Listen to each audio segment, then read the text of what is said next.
Cowboys 31 meters Sean Rayford, AP South Carolina wide receiver Deebo Samuel 1 runs with the ball against Georgia defensive back J.R. Reed 20 during the second half of an NCAA college football game Saturday, Sept. 8, 2018, in Columbia, South Carolina. Georgia defeated South Carolina 41-17. AP photo, Sean Rayford, by John Owning at John Owning. The work never stops for the Dallas Cowboys. With free agency now operating at a snail's pace, the franchise will turn most of its attention to the 2019 NFL Draft, as prospects have begun to make the rounds for team visits and private workouts. As we said last week, the pre-draft visit list provides an excellent opportunity to get a glimpse of Dallas draft plans. So, let's dive right in and grade our next crop of Cowboys pre-draft visitors. Note, these grades are the individual evaluations of the author and not meant to predict the Cowboys' grade, or where the player may be drafted. Here's the link to the grading scale being used. Additionally, here's the source of the pre-draft visits. Gerald Willis, DT, Miami. In the Cowboys' quest for an under-tackle, 3-technique defensive tackle, the team could look to add Miami's Gerald Willis to the rotation.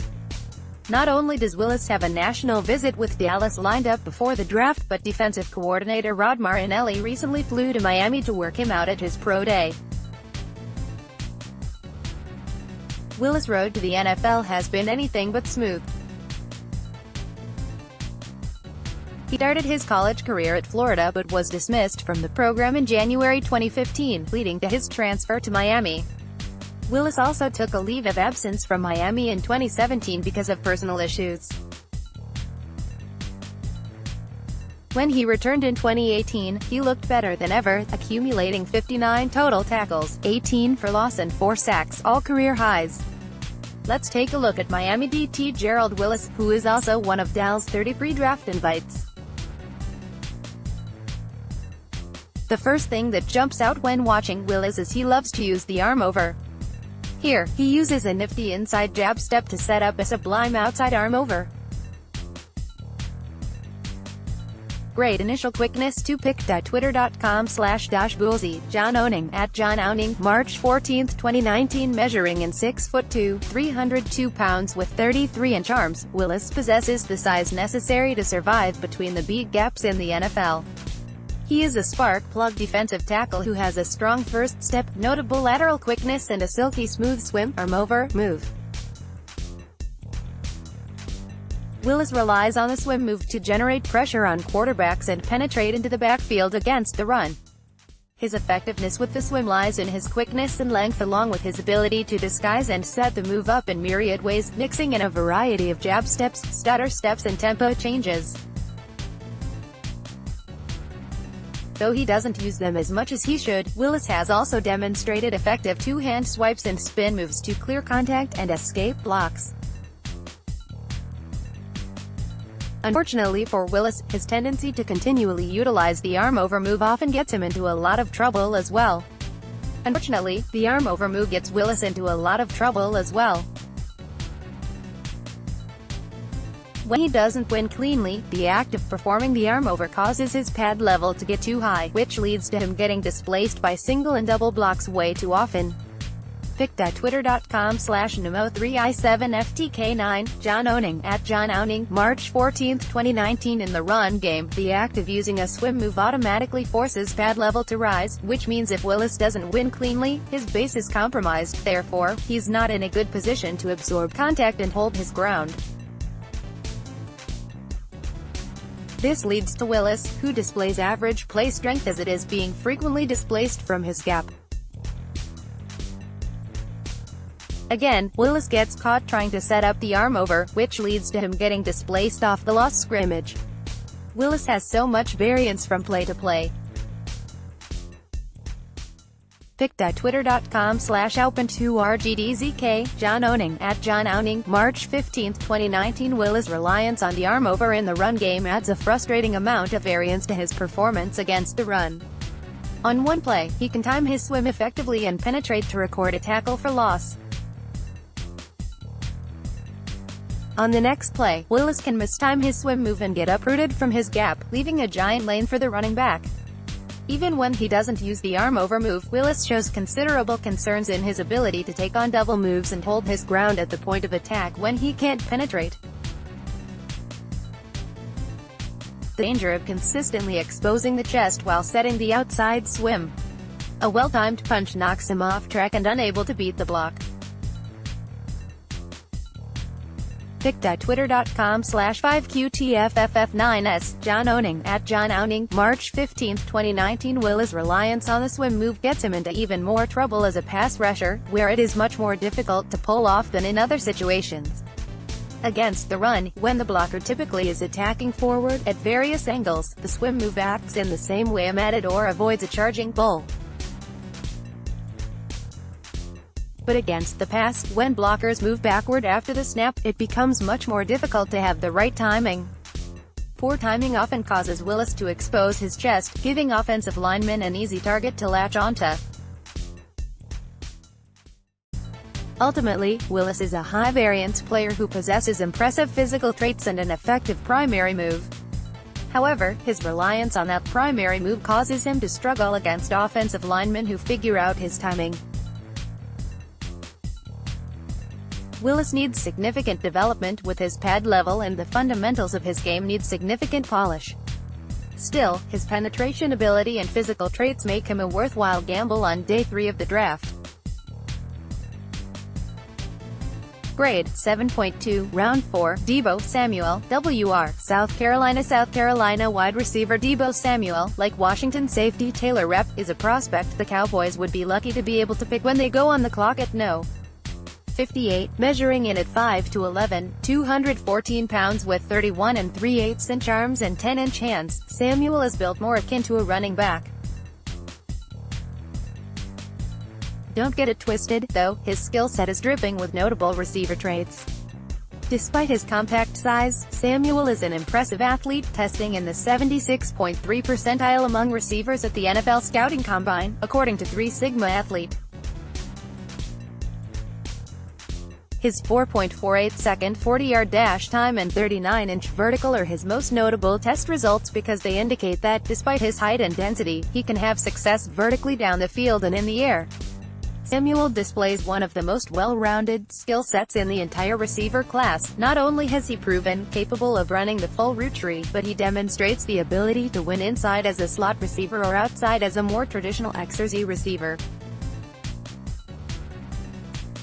Samuel is outstanding with vertical cuts, disguising them well and accelerating out of his breaks to create excellent separation, making him potent on post and corner routes. Deebo Samuel is one of the best route runners in this draft class. Simple hitch, but love the technical prowess here. Very hard to create any separation on a hitch versus trail tech. Pic.twitter.com/ZH80TRZFQK, Tegwin, @FB_film analysis, March 28, 2019. Though he's not as quick as the smaller slot receivers in the draft, Samuel displays the body, control and quickness to create separation on hard angle cuts as well, making him potentially dangerous on curl and comeback routes when defensive backs are worried about his speed. In addition to his route running, Samuel's releases off the line of scrimmage make it difficult for cornerbacks to disrupt the timing of his routes. Though college receivers don't see as much press coverage as they will in the NFL, Samuel's strength, lateral quickness and football intelligence should enable him to remain effective when pressed at the next level. Deebo Samuel has a lot of similar characteristics to Pierre Garçon in his prime. Kyle Shanahan and John Lynch had an entire week with him at the Senior Bowl.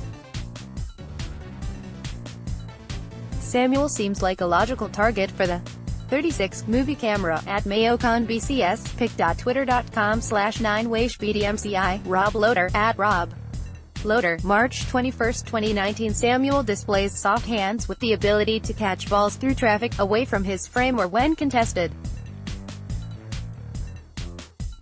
Because of his lack of height and length, he has a smaller catch radius than most outside receivers, so quarterbacks have a slightly smaller area to hit when targeting Samuel on the outside. A lack of size isn't as much of a problem in the slot, since receivers often catch balls closer to the quarterback from that alignment. While he's effective before and during the catch, Samuel is truly at his best after the catch, showcasing running back-like qualities as a ball carrier. Not only does he have the creativity and athleticism to elude defenders in tight quarters or the open field, but he has the mentality and play strength to punish and run them over as well, using his frame and 4.48 speed to unleash a great deal of force on would-be tacklers. Samuel's talent as a runner makes him an option on jet sweeps and bubble screens. Putting the ball in his hands typically results in positive outcomes. Samuel leverages these traits to be extremely effective as a return man, as evidenced by his 4 career kick return touchdowns at South Carolina. It's tough to poke holes in Samuel's skill set, as he may not have many elite traits but does so many different things well. He could stand to be more plugged in as a blocker, where his effort tends to wane throughout games. And his injury history is a major concern, as he's played a full season just once, his senior year. Samuel has a history of dealing with hamstring injuries, which should worry teams about his availability throughout a season. Even with the Randall Cobb signing, Samuel would be an outstanding addition to the Cowboys' offense.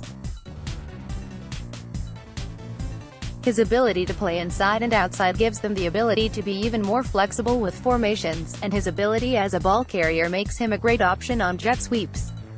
Samuel's return ability gives him another path toward immediate production as well. While it seems unlikely that Samuel lasts until the late second round, he's received a lot of top 40 buzz. It should be noted that this year's wide receiver class is stacked with first and second round talent, which means there's a chance a top 50 type of receiver falls to no. 58, grade, 7.78, early round 2, Mike Weber, RB, Ohio State. While most of the national pre-draft visits are saved for prospects who will be drafted on days 1 or 2, the Cowboys like to use a couple of their visits on day 3 or priority free agent targets as well. Ohio State running back Mike Weber falls into that category, as he certainly won't hear his name called until day 3, and because of how deep the running back class is, he could even go undrafted. Weber was a 3-year contributor for the Buckeyes, bursting onto the season with a 1,000-yard season as a redshirt freshman in 2016 before rushing for 626 yards as a sophomore and 954 as a junior. He was never the primary back for Ohio State, averaging 11.97 carries per game over the course of his career while sharing touches with other talented backs.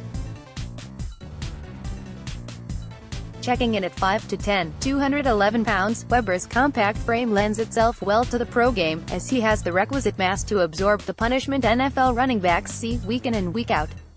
He ran an impressive 4.47 in the 40-yard dash at the Combine, and although he doesn't play with that type of game-breaking speed, he does possess notable bursts to get through the line of scrimmage and into the second level of a defense quickly. Weber's vision is his best trait, as he does an excellent job of reading his blocks to determine the best path to take.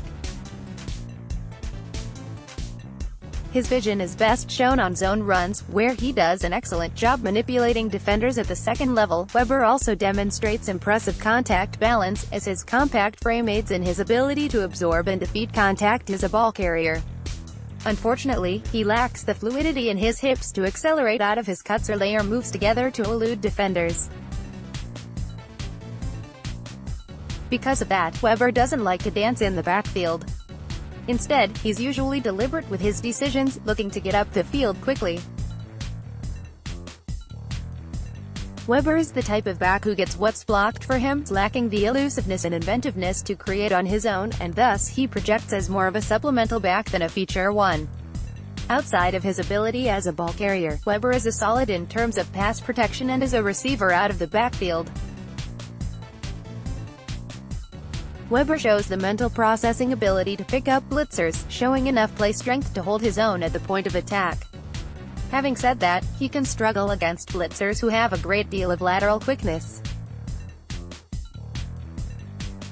He isn't anything special as a receiver, but Weber shows good enough hands to be a solid check-down option.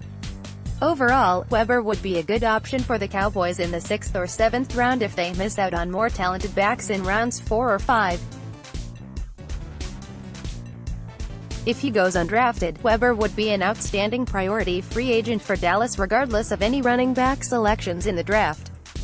Weber is a solid running back who can be an effective backup to Ezekiel Elliott in the Cowboys' offense. Grade, 6.98, Round 5. Enjoy this post.